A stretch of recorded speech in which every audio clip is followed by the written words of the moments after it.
Alura pants, Alura scarf and Alura socks. So, I mula-mula ambil Alura scarf dengan socks. Pasal I punya tapak kaki pedih dan jari saya sakit. Pasal tu saya pakai Alura socks.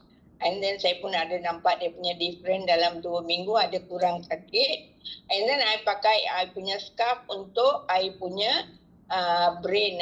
Pasal I ada sakit belakang, back pain. I ada elbow L5, and then I ada cervical spondylosis juga.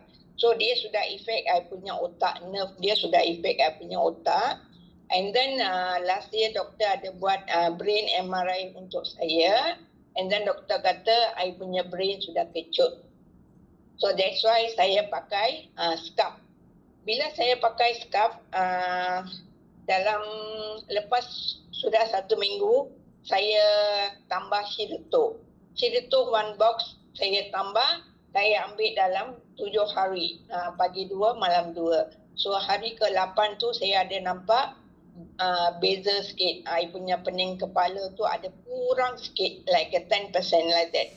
Lepas tu saya pun sudah happy. Hari ke-8 saya sudah tahu macam mana saya sudah ada berubah. And then saya tambah lagi Shirito, 1 more box. Saya ambil dalam 2 minggu. Kuartal ketiga pun saya ambil dalam 2 minggu. And then saya terus tambah Collagen Plus. Bila saya tambah Shirito kuartal ketiga, masa tu saya tambah Collagen Plus. Because saya ada slip disc sakit belakang. So maybe yang tu boleh support saya lah, saya ingat. So saya pun ambil itu pun saya sudah nampak dia punya berbeza. I punya joint pain semua ada kurang.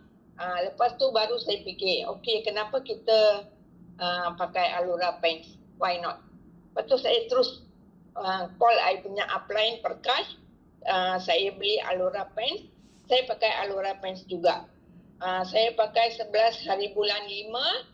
Ujung bulan 5 itu saya sudah tahu dia punya beza sangat-sangat banyak dalam 2 minggu tu. Saya boleh duduk laju, boleh bangun laju, boleh berdiri tegak, boleh naik turun tangga tanpa pegang.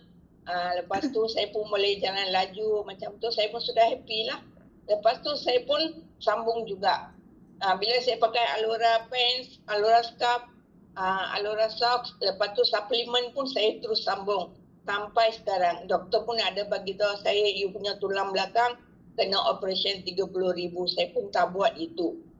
Saya pun tak mau buat. Saya tanya doktor, kalau saya buat operation saya boleh baik ke? Doktor kata no, 50% saja. Dan saya tak mau buat. So saya follow dengan I punya Alura series, B supplement, semua tu saya ambil. Saya sudah puas hati dan saya pun sudah dapat macam good benefit.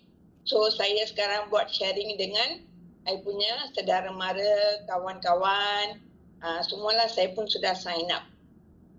So this is my testimony. Thank you.